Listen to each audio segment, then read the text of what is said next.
अस्सलामुअलैकुम दोस्तों और साथियों, उम्मीद है आप लोग खैरियत से होंगे। एक अच्छी खबर आई है पाकिस्तानियों के लिए, ख़ुसूसी तौर पे वो पाकिस्तानी जो अमेरिका सफ़र करना चाहते हैं। अमेरिका में जो सेंटर सीडीसी है, centre for disease control and prevention, उसने जो एक बड़ा मशहूर वो एक न्यूज़ एजेंसी है रॉयटर्स की,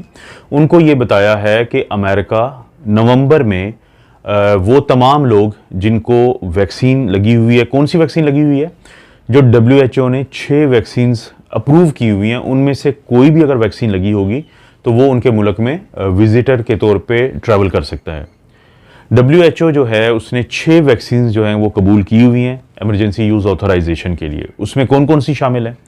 उसमें एक अमेरिकी फाइज़र शामिल है, उसमें अमेरिका की मॉडर्ना शामिल है, उसमें अमेरिका की जॉनसन एंड जॉनसन शामिल है, उसमें बरतानिया की एस्ट्राजेनेका शामिल है, उसमें चाइना की साइनोफार्म शामिल है और उसमें चाइना की ही साइनोवैक शामिल है।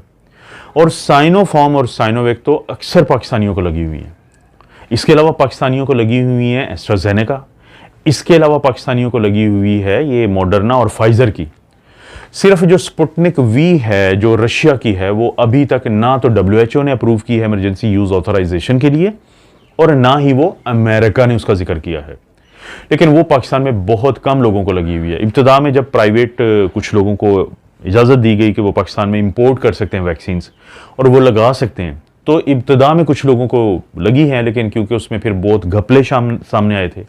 उसमें सामने आया था कि लोग अपनी मनमानी पसंद की कीमत लगा रहे हैं, तो जिसकी वजह से फिर गवर्नमेंट को उसको रोकना पड़ा। तो इसलिए वो तमाम पाकिस्तानी जो अमेरिका तो जाना चाहते थे लेकिन उनको नहीं लगी हुई थी कोई ऐसी वैक्सीन जो अमेरिकन हो या बरतानवी हो, बल्कि उनको लगी हुई थी साइनोफार्म की, उनको लगी हुई थी साइनोवैक की, तो उनके लिए ये बड़ी अच्छी खबर है। क्योंकि हो ये रहा था कि वो पाकिस्तानी जिनको साइनोफार्म या साइनोवैक लगी हुई थी, वो इन चक्रों में कि वो अमेरिका जाएं तो उनके लिए प्रॉब्लम ना बने, तो वो फाइज़र या मॉडर्ना या एस्ट्राजेनेका लगवाने की कोशिश करते थे या लगवाते थे। हम लोगों को ये समझाते थे कि भाई अगर आपने लगवानी भी है, अगर आपको चाइना की वैक्सीन फुली वैक्सीनेटेड हैं आप और आपको अमेरिकी या बरतानवी लगवानी भी है, तो आप सिंगल शॉट लगवाएं बूस्टर का।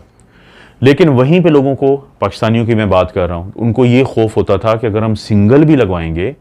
तो हो सकता है कि वो हमें कहें कि आप फुली वैक्सीनेटेड नहीं और वो प्रॉब्लम्स बने। तो अक्सर पाकिस्तानी फुली वैक्सीनेटेड होने के बावजूद 2-2 डोजेस लगवा रहे थे, जो कि नॉन साइंटिफिक है, जिसका कोई लॉजिक नहीं है, उसकी कोई साइंसी वजह नहीं है कि आप ऐसा करें। बूस्टर की समझ में आती है कि आप एक सिंगल शॉट लगवाएं, लेकिन जब लोग 2-2 शॉट्स लगवाते थे तो जाहिर है उनको प्रॉब्लम हो सकते हैं, क्योंकि वो अंग्रेजी में कहते हैं excess of anything is bad,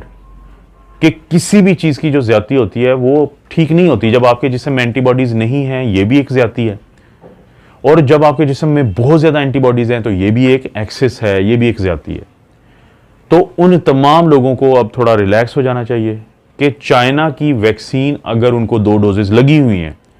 तो नवंबर से अमेरिका में वो विज़िट कर सकते हैं और उनको किसी भी किस्म का प्रॉब्लम नहीं होगा।